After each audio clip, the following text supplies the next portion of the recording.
I'm Tracy Sears in Richmond, where a Memorial Day service by a Catholic organization was allowed to happen after originally being denied a permit by the National Park Service.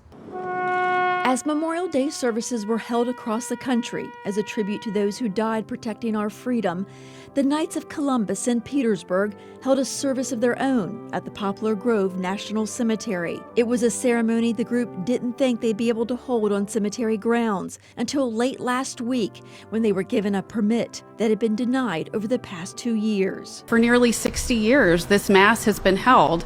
And then just as of last year, the National Park Service implemented this rule that says that we can't have masses of that kind, any sort of religious services. Last year, the Knights of Columbus 694, a Catholic fraternal organization dedicated to charity and patriotism, had to hold its annual Memorial Day service outside of park gates. But this year, the First Liberty Institute and the national law firm of McGuire Woods stepped in to file a motion for a temporary restraining order against the National Park Service. Virginia's governor and attorney general also stepped in. We certainly want to thank Attorney General Mears for filing the amicus brief in our support, and we also want to thank Governor Youngkin for his public support on behalf of the Knights. Roger Byron, senior counsel at First Liberty, says the group's permit denial was a violation of the First Amendment and the Religious Freedom Restoration Act. Byron says a lawsuit was dropped when the National Park Service agreed on the eve of a court hearing to grant a permit. Well, it's our understanding that the Knights of Columbus will never again be prohibited from holding a Memorial Day service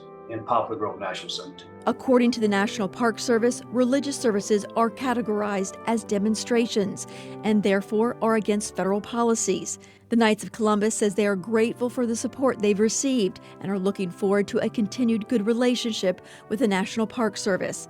And they hope their Memorial Day services will continue for years to come. A Knights of Columbus in Hendersonville, Georgia was also denied a permit to hold a Memorial Day service. But according to First Liberty, that decision was also turned around. In Richmond, Tracy Sears, CBS 6 News.